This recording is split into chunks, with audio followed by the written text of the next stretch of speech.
This week on Emily Celtics Weekly, the Celtics win 2 games at home against Atlantic Division rivals and take sole possession of first place. The Celtics are preparing to raise number 3 to the rafters, and we'll take a look at an earlier ceremony. And the NBA's Stay in School program comes to Boston. All this and more next on Emily Celtics Weekly. Emily Celtics Weekly, brought to you by Emily Motor Oil. Better than it has to be. And now, here's your host, Mike Gorman. Hi, everybody. I'm Mike Gorman, and welcome to Emily Celtics Weekly. Well, up until last week, the Atlantic Division had been led, surprisingly enough, by the Miami Heat. But then the Boston Celtics and the New York Knicks put some win streaks together of their own. And this past week, the Celtics met both teams and took that opportunity to capture the number 1 spot in the Atlantic Division. The Celtics taking on the Miami Heat for the second time this season, and this replay pretty much sums up the game. Robert Parrish beating Ronnie Cycli down the floor. That basket and foul tied the game at 8, but this would be a night that belonged to Robert Parrish because he beat Cycli everywhere all night long. The Heat still had a lead 20-18 late in the first quarter thanks to Cycli, who had 16 points, but it was just find Robert Parrish and get an assist night. That tied the game at 26. This time he follows up the Brian Shaw miss, and the Celtics are up by 2, 28-26 after 1. John Bagley finds Parrish for a layup, 21 for the Chief in the first half, and the Celtics lead 52-50. But Glenn Rice would have a big night, 27 points with the outside jump shot. John Bagley came up with some gems like that one to get the Celtics up by 9, and then Bagley on the runner again to open the Celtic lead to 11. Willie Burton helped the Heat close it a bit with this steal and stuff down to 7, but then Ed Pinckney off the bench with this deflection. Eventually the stuff for Eddie to give the Celtics a 95-83 lead, and then John Bagley would find Pinckney again for the layup and the foul, and a happy Ed Pinckney led the Celtics to a big win. You know, haven't had that much fun in a long time. It's got to start being that way. That's the only way you really get to enjoy yourself. Felt very strange. Felt like it was my first time out on the garden floor again. But, you know, I'm happy to get that behind me and move forward from here. Robert, early in the game, got out and was beating Cycli up and down the court. You know, when you got your big men out running like that, it presents problems for their defense. And Robert got 2 or 3 easy baskets just by getting out and running. Pat Riley brought his New York Knicks to town on Friday night, and the Knicks get off the blocks quickly. Nice rebound here, one of the few of the game by Charles Oakley. He finds Xavier McDaniel at 18, and the Knicks are up 6-4. But Kevin Gamble would have a solid night. Good feed in there to Robert Parrish. Parrish gets the easy basket, but Patrick Ewing, as the quarter runs down, buries that turnaround, and the Knicks are up 26-24. Again, Ewing, 16 points in the first quarter for Ewing, and the Knicks open up a big lead. But then Reggie Lewis with the reverse layup ties the game at 49. And John Bagley to Robert Parrish, who had 18 to follow up his 31-point night, and the game is tied at 51. Anthony Mason coming up with a nice block there. John Starks, a thorn in the Celtics side all night long with the quick layup, and the Knicks had their first lead 65-63 in the third. But Eddie Pinckney again off the Boston bench with the rebound and stuff to put the Celtics up 3. Rick Fox continues to show great range outside as he knocks down a 3-pointer. And then it's Pinckney coming up with the steal on one end. Brian Shaw, of all people, buries a jumper on the other. The Celtics lead 84-80. And then when Robert Parrish follows up this Brian Shaw miss on the offensive end, the Celtics have a 7-point lead and will win this one going away.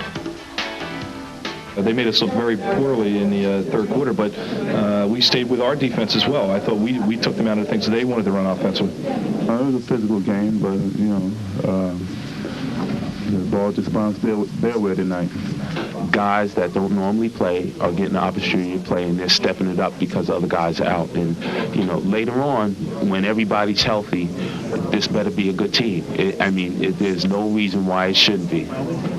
Eddie played excellent. Eddie played his best game all year, and I think that, and I know that he's the guy that brought us back. We were down. He came in the game and got some awful big points from him. He played an exceptional game the second half. Playing Boston, I have great respect for their team, and you know, you got to come up here and play 48 minutes with force, and if you don't, you're not going to win. I mean, just to win by a little bit. Good week for the Celtics, who start this week now in first place in that Atlantic Division. This Friday night, when the Celtics play Seattle, Dennis Johnson's number is going to be raised to the rafters, joining 16 other famous Celtics. We'll take a look at a ceremony held last year for DJ when Amalie Celtics Weekly continues. In it comes to DJ. Little coast to coast. Job is good! Three-pointer by Dennis Johnson! How do you like that? Welcome back once again, everyone, to Amalie Celtic Weekly. You know, during the 80s, the Celtics were fortunate enough to have a couple of great point guards play for them. In the early years, it was Tiny Archibald, now a member of the Basketball Hall of Fame.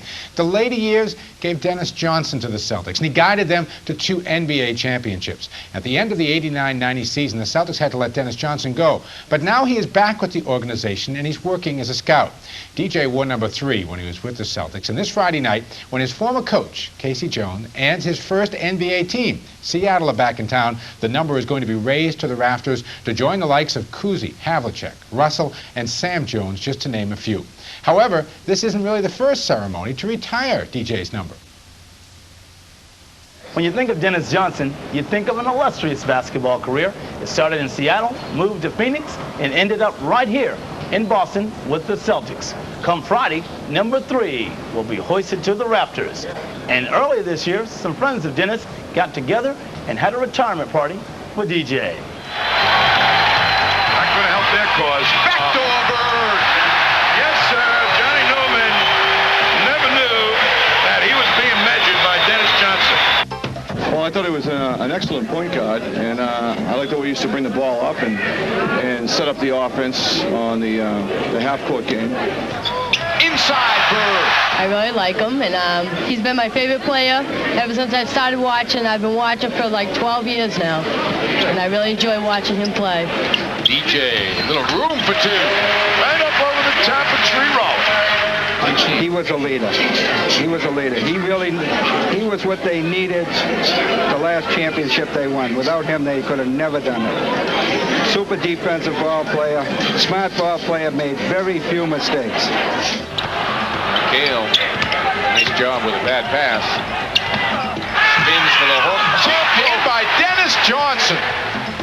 He was always so dependable. You knew he was going to come through at the end there. Just so reliable. Yeah. DJ. You always knew he was going to give a good game. Always played hard defensively. You know, he always gave the other point guard fits. That's what they hated about him. You know, they didn't like. I know Isaiah didn't never like playing against him. You know, that was what I remember. He always made the big play at the end of the game. Out of bounds. Who's got it? Detroit ball with 5 seconds to go. Thomas wants to get it in quickly. Does to Lambier. Stolen by Bird, and the cut to DJ.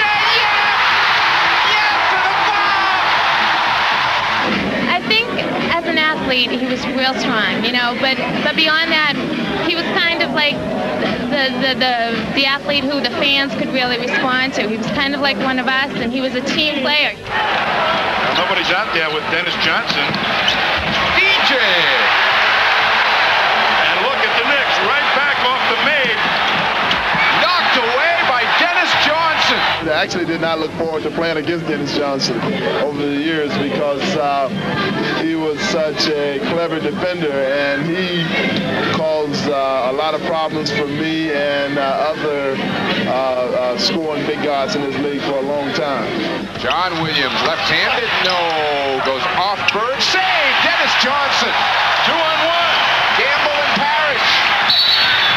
DJ was a person that once he had the ball in his hand, you had tremendous confidence that he'd make the right choices. Of course, making the right choices with the Celtics was him giving the ball to Larry. But he was a guy you couldn't really press because he took his time, made sure he got the ball up the court. DJ was the guy that would take the big shot. He would rise to the occasion in the big game. In the locker room, he was always loose, fun-loving, like he is here tonight. And if you had one word probably to describe him, it would be durable. He's a guy that's played 14 years. I mean, it's a long time in that position. Isaiah stripped by Dennis Johnson. Nobody does it better. Super Bowl player. He's just what they needed at the time. I'm really surprised nobody picked him up this year because he's a valuable ball player. For the past year and a half, Dennis Johnson has not played on the parquet floor of Boston Garden.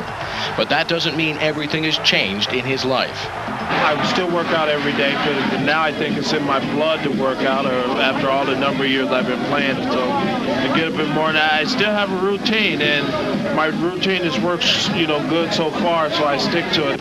Second among all NBA guards in games played, DJ was well respected by his peers, especially for his defensive prowess. Back in my Los Angeles Clippers days, in which we felt we had a basketball game under control against the Celtics at the Sports Arena, when Dennis single-handedly stole the basketball away from myself, Norm Nixon, and Marcus Johnson in a row to seal the basketball game, turn it around for them. Every night, I never had an easy job. I think that's where I always respected my job, and I think that I got the respect out of people or so because I never took one person lighter than another. I didn't care if I was playing Michael Jordan tonight and I was playing Michael Adams the next night. Both of them is just that important to me. My main goal is to stop either one. If I do that, I'm always advancing my team. His positioning was really good. DJ would take it down low, pump fake a couple of times, get you up in the air. He had to always stay down with him. And even so, he was so strong at the guard position that he still was able to use his body to beat you. I wasn't really worried about him blowing by me, but I was always worried about him positioning to he can get the shot off. I was glad when they made that trade. When he came to Boston, I knew it was going to be championships in the making. After 2 NBA championships and 7 winning seasons with the Celtics, DJ was not re-signed by the team prior to the 1990-91 season. However, Dennis decided not to retire, hoping to sign with another NBA team. Halfway through last season, DJ came to the realization that this probably would not happen. Well, I don't think anybody who's laid off through halfway of the season is in shape to play. My weight is down. I don't think it'll take me almost but a week to really get in decent play and shape, because that's what it takes you to get through camp or so. But I'm not looking at that right now. I mean, if in fact it happens, it happens. If it doesn't, I've still been relaxing and resting up. In an attempt to show the fans appreciation for DJ, Playoffs Sports Club in Weymouth held a retirement tribute for him last spring. Well, we started thinking about it back in November when we heard that Dennis was going to be playing for the Celtics again next year. We really thought, especially with the theme of the club, that it would be appropriate for us to do something special for him. So we talked to some of his friends and got the idea for the party going. And it took us a couple months to finally, nail down the date. I want to read this plaque in appreciation to Dennis Johnson. Thanks for the memories.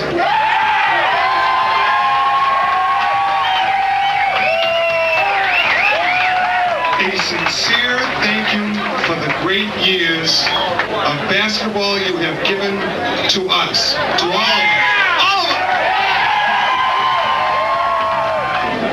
Dennis Johnson is a true all-star, and I feel that his number 3 will be lifted to the rafters as well as here tonight, but at the Boston Garden. I'm sure that you'll see that as number 3 will go up there because he did a lot for Boston. Come on, give it up, Dennis Johnson! This is home right now. My son's in school, my wife's an artist here, and painting and drawing, and this is home right now. If anything else happens, then you work on it. I mean, if I'm never ever going to play basketball again, I would like people to know. I would like to get right back into basketball, but in the office frame or so. I think I could be somebody's very good player, personnel director, assistant general manager, work farther with the team with trades or so, or drafting or scouting or something like that. Along the lines of Celtics, which, they have been very grateful to me and gracious to me in extending offers, this long. But my decision was to wait, and I cannot say they have not did anything wrong whatsoever, because I don't know if any other team would have extended what they did. This scene took place in Weymouth during the 1990-91 season. But don't be surprised to see that same number 3 eventually raised up to the rafters of Boston Garden.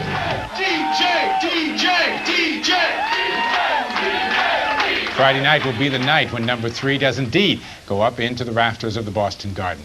You know, one of the many programs that NBA stars have become involved in is the Stay in School program.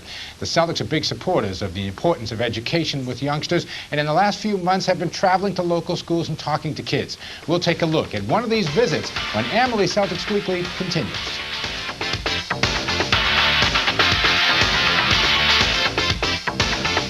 Not a spectator sport. Don't be a spectator. Get involved. Get involved in sports, in your various, school activities. Be involved. The Stay in School program caught national attention last year when 17,000 school kids in North Carolina were rewarded for their perfect attendance at the NBA's All-Star Stay in School Jam, which was part of the NBA All-Star Weekend. You know, NBA players have been working hard to stress the importance of education to young people everywhere. And our reporter, Willie May, went to the Mary E. Curley Middle School in Jamaica Plain to see what it was all about.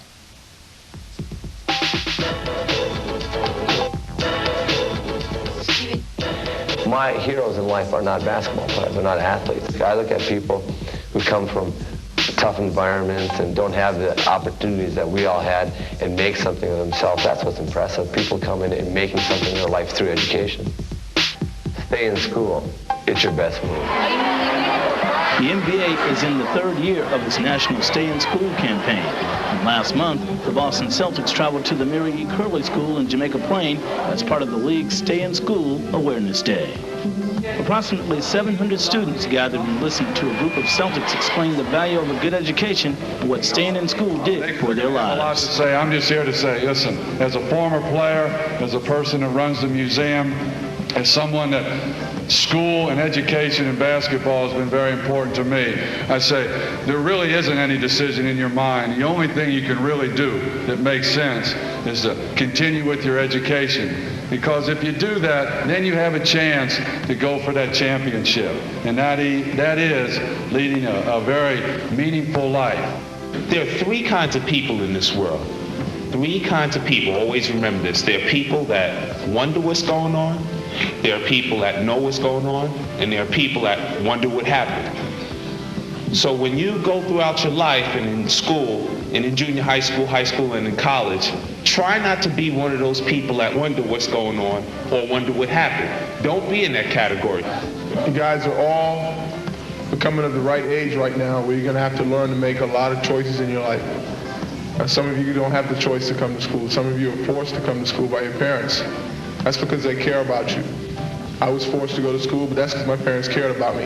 I was the only one in my family who had a high school degree, and I went on from there to Villanova. Same thing with these 3 other gentlemen here who have gone on to NBA careers. We first had to do the work in the classroom.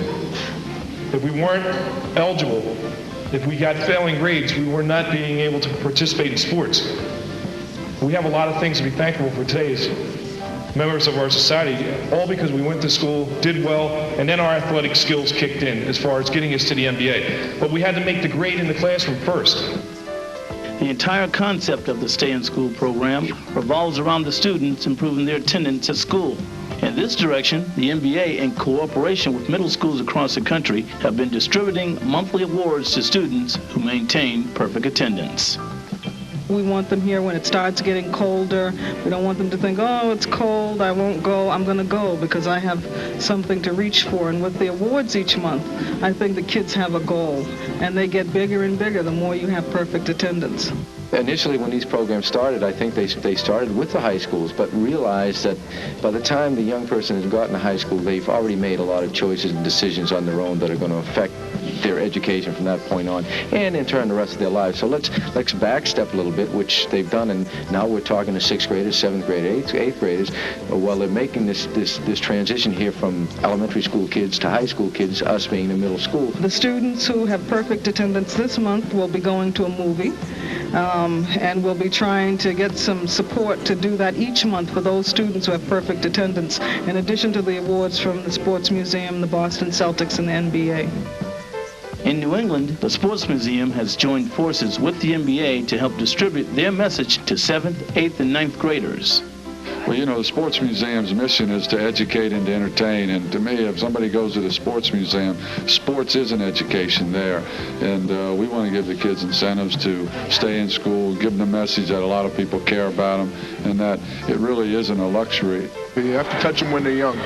You get to them now, you might leave an impact that, one day you might find one of them out there working and they give you a job. The theme of the day was the motto, "School is not a spectator sport." In fact, it turned out to be a key way to reach the students.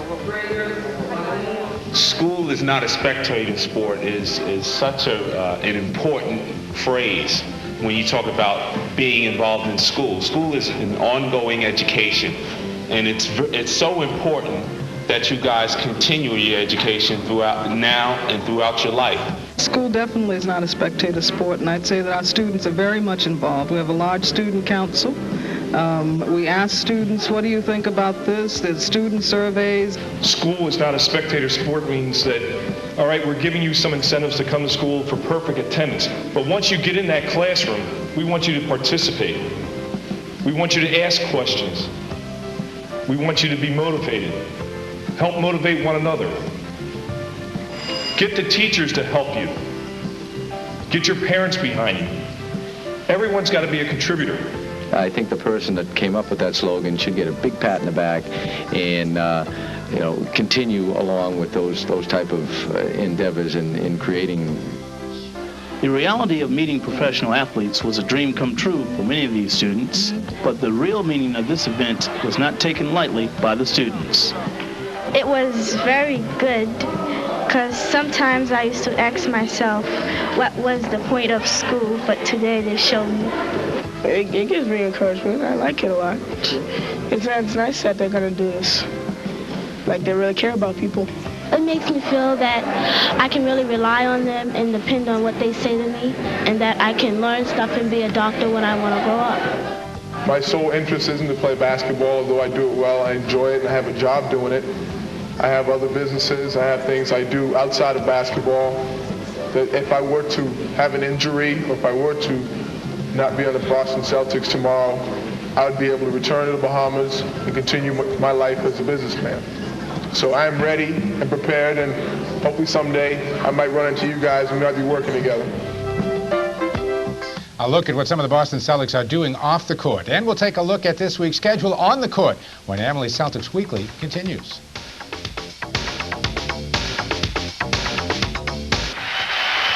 Casey getting a very warm greeting here at the Garden.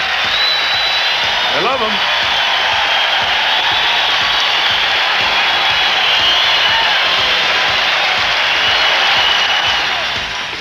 Casey Jones will be back at the Boston Garden this week. In fact, there are 3 games on tap for the Celtics as they look to stay on top the Atlantic Division. First one is coming up tonight. The pregame show just minutes away. The Denver Nuggets and Dikembe Mutombo are in town. And then on Friday night, as we said, Dennis Johnson's number will be retired. Casey Jones and a good Seattle Supersonic club will be in. And on Saturday night, the Celtics may again be battling for first place in the Atlantic Division as they look to take on the New York Knicks, this time down at Madison Square Garden, where the Knicks are undefeated this year.